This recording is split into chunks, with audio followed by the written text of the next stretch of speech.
Hey everyone, welcome to this awesome interview edition of the Electronic Cafe. Mark and I have just had the amazing pleasure of talking to the fantastic Michael Mertens and Ralf Dörper from Propaganda. They've got a new album just about to be released. And yeah, I mean, look, again, we've been blessed to meet two people that, you know, you meet, they say never meet your heroes. You couldn't meet two nicer guys that really know their stuff, that really still passionate about what they're doing. And we're really looking forward to seeing the release of the new album, mate, aren't we? Yeah, I mean, it's such a great chat. I mean, we've been so fortunate to speak to some of the people that we've spoken to.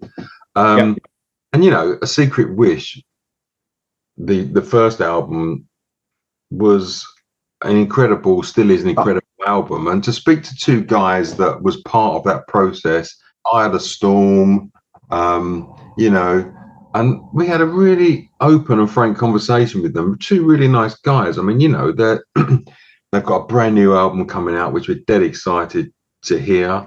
They've got two previous albums, which are fantastic. There's well-documented problems within the Propaganda camp. You know, there's two camps, and there's been legal disputes with ZTT, and, you know, and they were like really honest and open about it and just answering questions, and just like really two great guys. Yeah, I think you make a good point. I mean, some of the stuff they've gone for, a lot of people would probably end up being quite bitter, but they were two very humble, sincere, lovely guys and full of passion still. So, yeah, it's a joy to talk to them. Okay, so should we jump in and let everybody see what happened? And I think we should, brother. Enjoy our chat with brilliant Propaganda.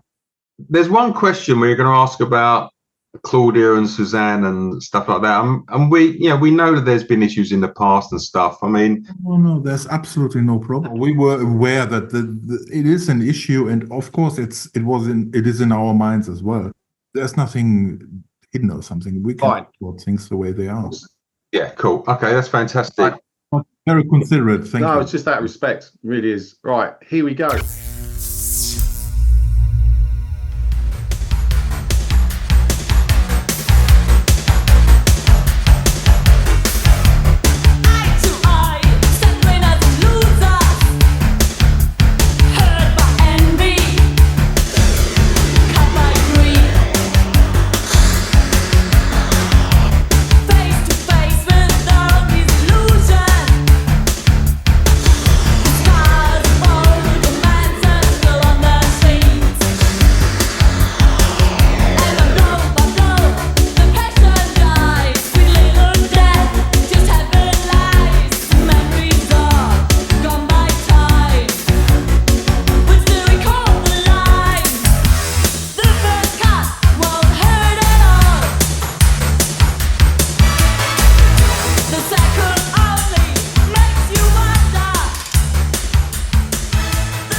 Hey everyone, welcome to this awesome interview edition of Electronic Cafe. We are joined by another two legends that have played such a massive part of Mark, mine, and I know most of our Electronic Cafe people's music tapestry.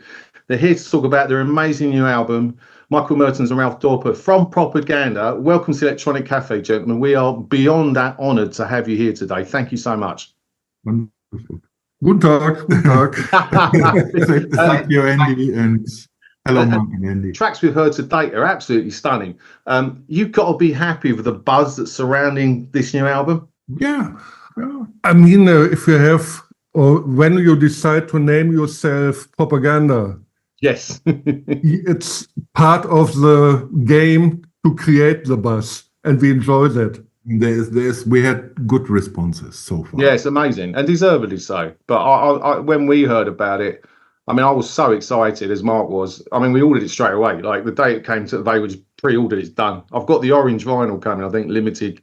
Oh right. So, gents, I'll ask Ralf this question because we'll alternate between both of you, so we're not tripping over each other. But going back to when you signed to ZTT back in 1983, I mean, ZTT were probably at that time one of the most groundbreaking record labels around. They had Steve Lipson, Trevor Horn, and they had the technology, and they did groundbreaking remixes. How did that all come about? How did you guys get hooked up with ZTT when I know that you was talking about there was talk about you releasing your first single independently with a smaller label. Yeah. First of all, we have been in contact with Paul Morley and Trevor Horn.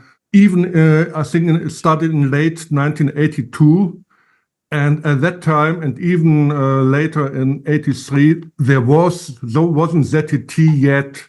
In the beginning, for them, it was an idea to form a company, and we were pretty the first, and we have been witnesses how they started to design the logo, how they designed the studio, and also how they more or less built up the company. So we were there earlier than Frankie.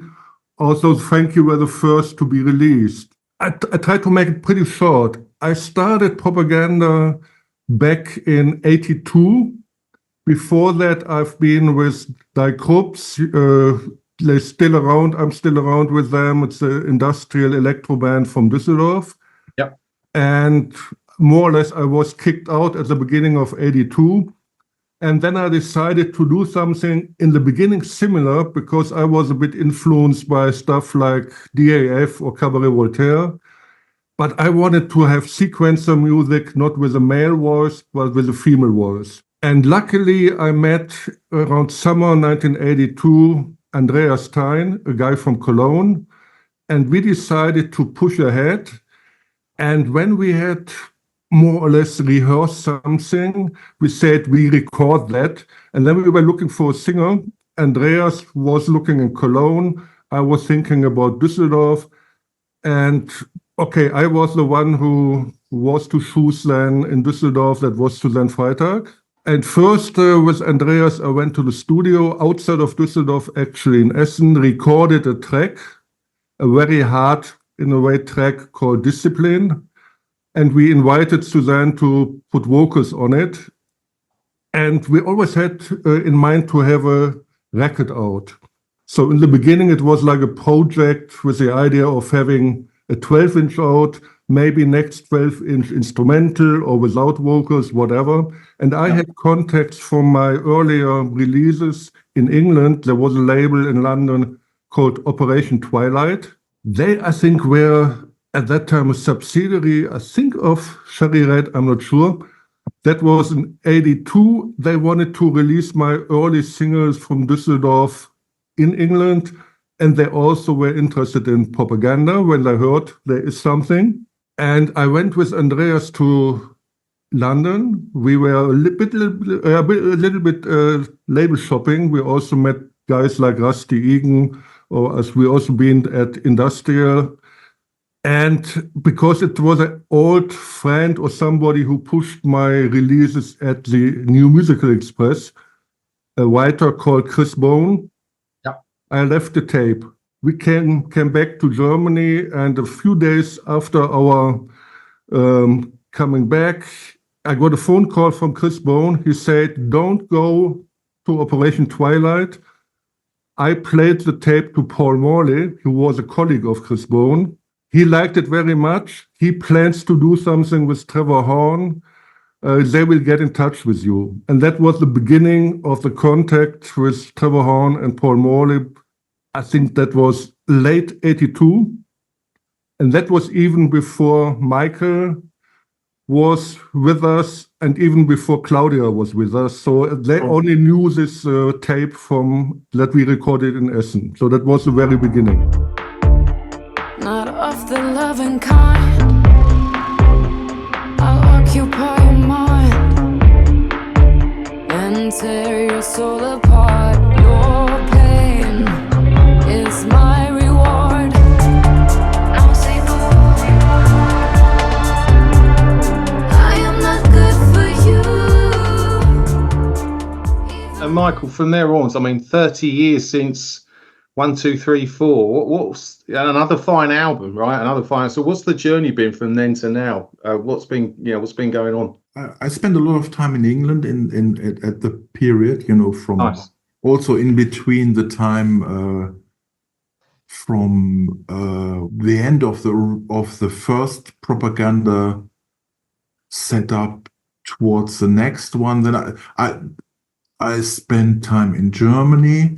Then we went to England, did the Virgin album, and in end of 91, I think I went back to Germany, and I formed a music production company. Well, with a guy actually I met in the 80s. He's a kind of manager type of person, and we formed a small publishing company and a production company later.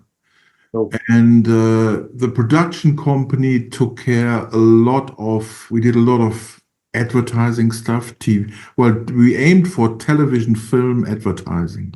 That was our main market. And then we met somebody out from the advertising world, which I'm still a great friend with, who lives in Berlin now. He was part of the production company, and we did a ton of music for all sorts of things, documentaries. I worked for Jim Henson Productions.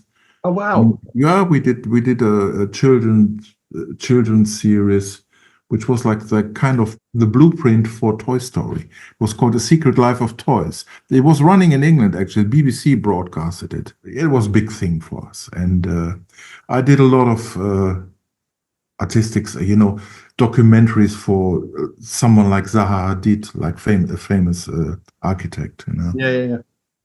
Documentary about her, all that sort of things. A lot of advertising work, some film work, some TV work. Been very busy. I've been working all the time. I mean, I've my catalog of compositions within registered compositions is in the hundreds.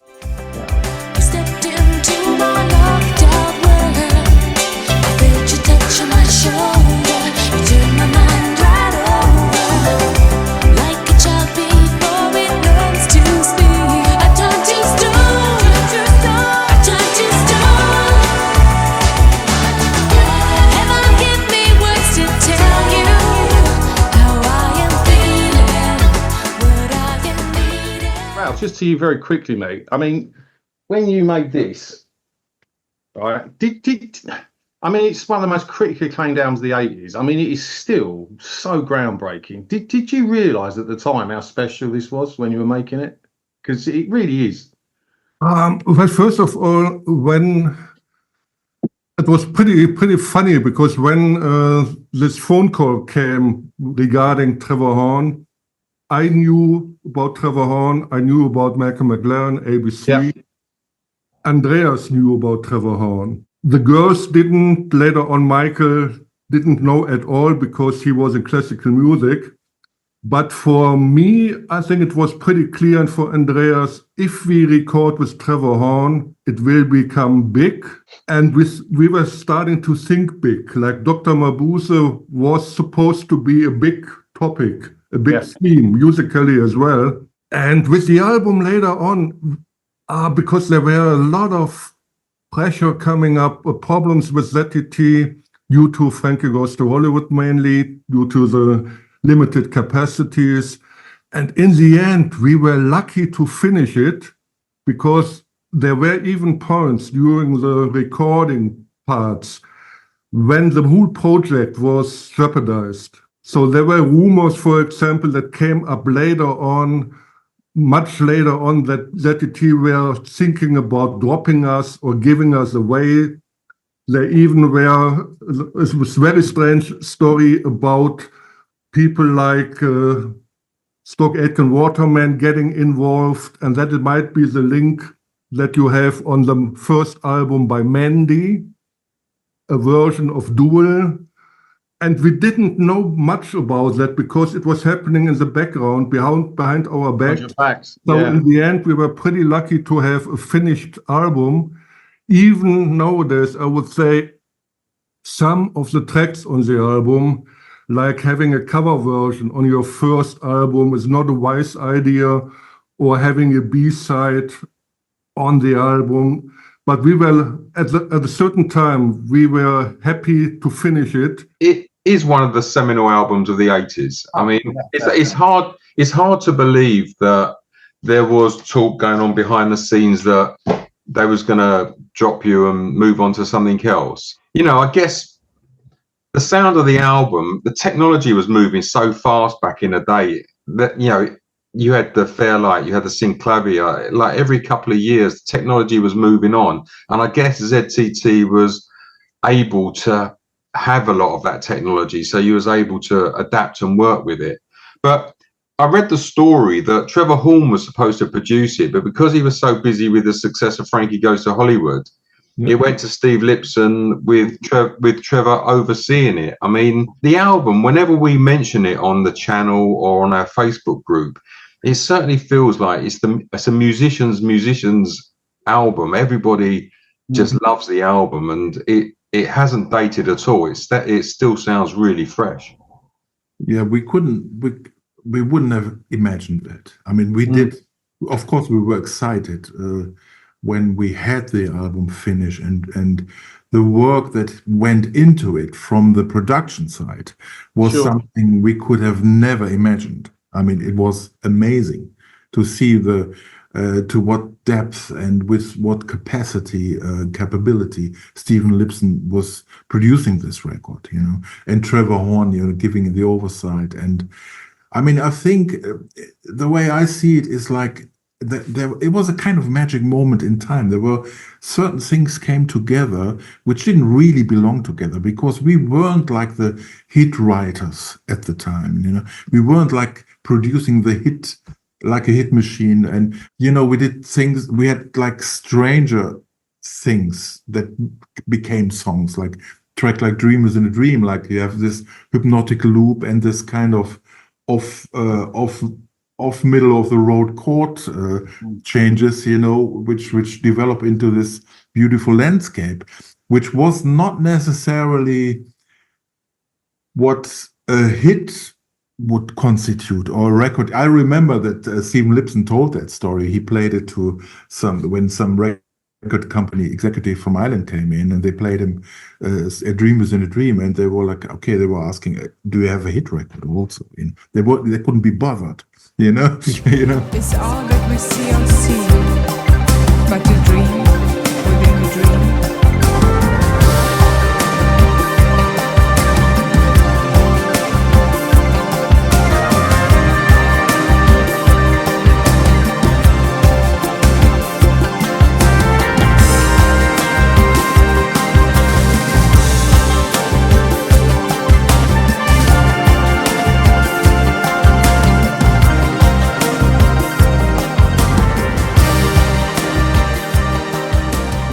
things came together which weren't really meant to go together, because the level of production that made it into what it was is obviously an incredible part of it. Yeah. But looking on the other side, it's like one should not overlook, it's not only the production, it's also the musical content, the weirdness of what we did, the different approaches, you know. It's a kind of mixture that it's amazing that it lasted so long, because I heard it recently. It's on the P Machinery is on an advert now. You may have noticed that. Yeah. There's a car advert out with a French car company, and they use P Machinery. And when you hear it in the context of all the other music that's out today, it sounds like, yeah, it could have been done now. You know, it didn't sound good. Nailed it. You nailed it. It's not dated one bit. There was one interesting thing that we heard later on, much later on, about the intentions of Paul Morley and Trevor Horn, that when Paul Morley heard the name Propaganda, that was for him very important and made him think. And when Trevor Horn heard they are coming from Düsseldorf, they know Kraftwerk, they do electronic music, because he's a big fan of Kraftwerk. These were two items put together. They started to dream, and we fitted their dream as well. Yeah. And Ralf, on that, I mean, when the album came out, I read, and you can correct me if I'm wrong, that you had some great guest appearances like Glenn Gregory, David Sylvian, Steve Howell. Is that right? And John McGeoch, they all made guest appearances on the album? Yeah, but there is something, because Trevor Horn and his wife, Sinclair, they were owners of Sam Studio. Right. And that studio was a big recording studio at that time in England. And in the building, they had one room more or less for ZTT productions, one for commercial productions. And they had always, or there were always people in the building you might have known from Top of the Pops, from the charts, or from whatever. Paul Morley knew more or less everybody from his writing times at the New Musical Express. So a lot of these contacts were by chance, and I have to say, there's one I'm not too happy about, the others I'm happy about. So in the end, I wouldn't be over impressed by name dropping nowadays. No, I got it. But at that time, for us, it was impressive. Yeah, for me, it was great. I remember when Stuart Copeland came in, he was asked to play on Duel, right? Wow. And he played on Duel, and that was amazing. I mean, the guy came in, the drum was set up, he tuned the kit slightly, and the minute he hit the drum, I mean, if you wouldn't have known it was Stuart Copeland, you would have heard it immediately. I mean, like instantly. This is Stuart Copeland. You know, everything went into the Synthwave and Stephen Lipson as you would in those days. You know, edited it all up in the Synthwave or in the Fairlight, in the Synthwave in that respect. But it was an important part, you know, and it was an exciting moment. I mean, of course, for me.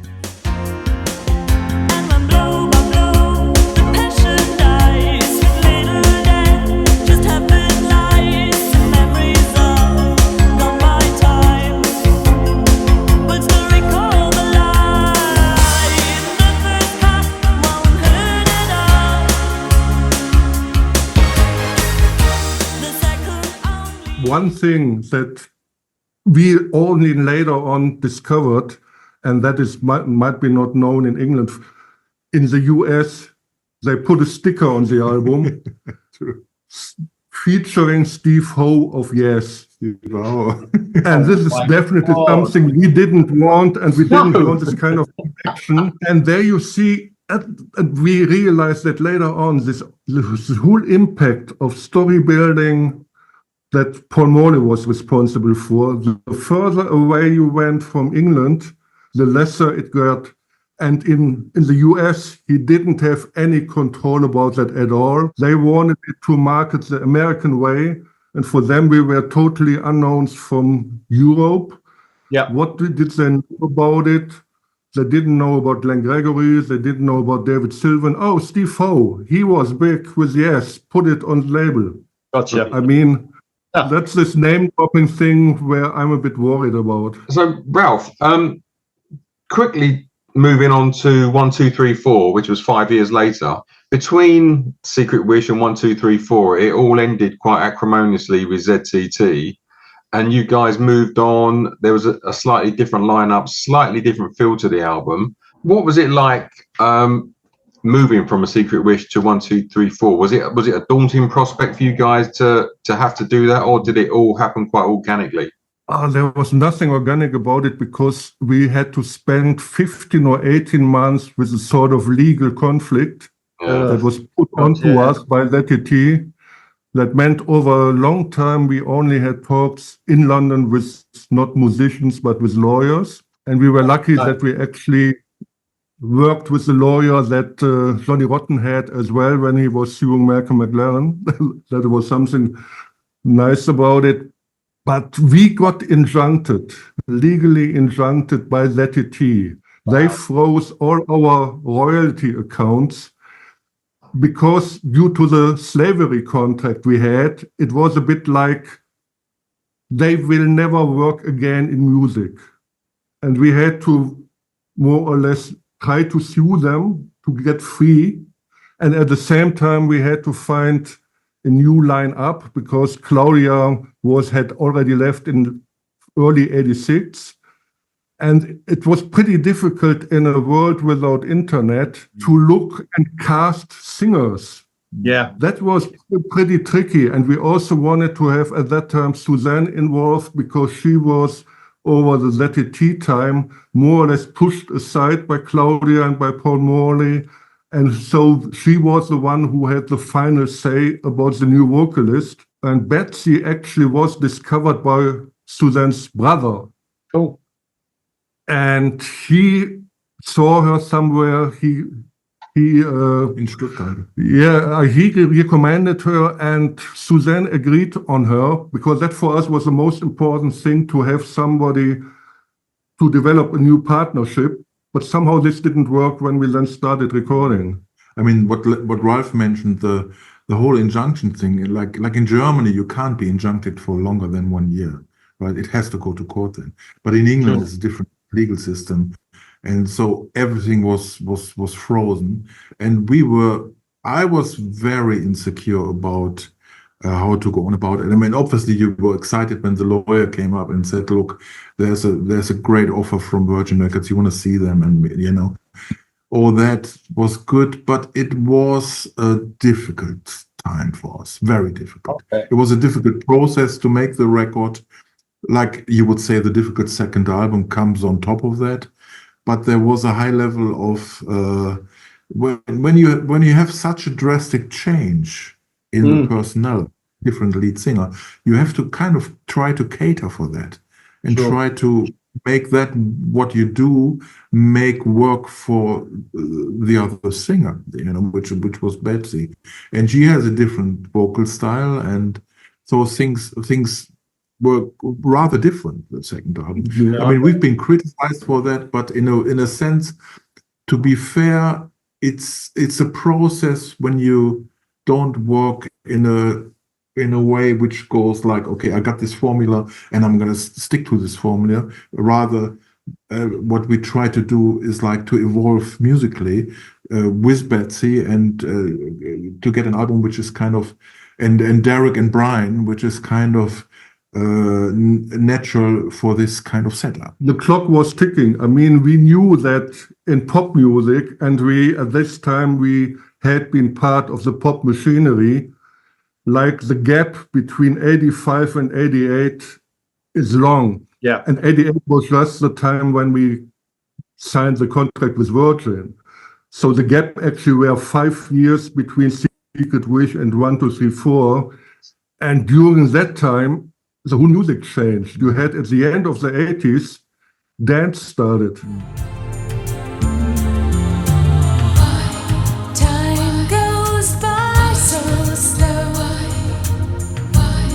Since you had to go, only one word can define the feeling that bridges between. And I was even impacted by that. I was living in London. I was exposed to acid and techno, and also again to EBM. So I made a production together with Nitzer App, because at that time the music world had changed a lot.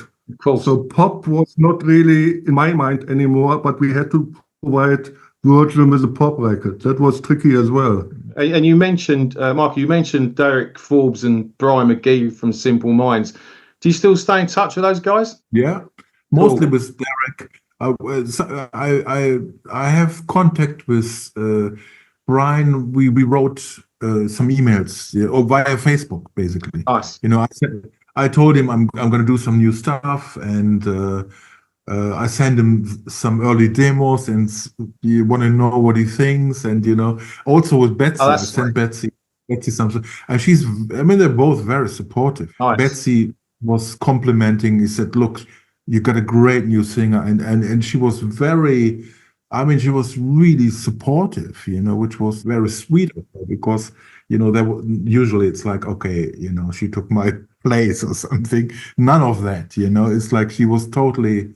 As she said, great, you're doing something, and we are in contact. Yeah, sure. Amazing. That's really cool. So, guys, the new album is out in October the 11th, I believe. All very excited about that. I mean, you guys getting back together is fantastic. How did that happen? How did you guys decide to work together again and then do a new Propaganda album? Well, one of the initial points was when we spent a bit of time in a studio in Düsseldorf for a remix of a song by Holly. Holly Johnson, Frankie, goes to Hollywood. And at that time, we were talking about stuff we still had not developed, stuff we had in the cupboards. And we thought maybe we should go and work on these songs that are worthwhile to be finished. And that was the early beginning to do that, but it took quite a long time. A lot of things happened, private things, but also like the whole COVID problem. So it took a bit longer than we planned. I have to admit that. So we didn't have now a sort of master plan that we finish the album or bring the album out in the year when Dr. Mabuse has another anniversary. That was not the plan. Actually, we would have liked to be finished maybe 2 or 3 years earlier. And the other thing was, that was pretty interesting, you know, we were thinking for a long time, how do we call it? We saw it as a continuation, but on the other hand, we didn't want to join this sort of retro business. We didn't want to do, obviously, pop or dance. So for a long time, we thought we gave it a major name like Dörper and Mertens, you know. It was quite funny. Over the last years, we got exposed for the first time to Spotify. And that only due to the fact that nowadays the whole back catalog of Propaganda, including Secret Wish and 1, 2, 3, 4, is with Universal. And Universal only 2.5 or 3 years ago put these songs into the web. They are now streamable. And when we just had a look at Spotify, we realized that people on the global level highly recognize songs from 1, 2, 3, 4 as well. So in the top 5, you will find something from 1, 2, 3, 4.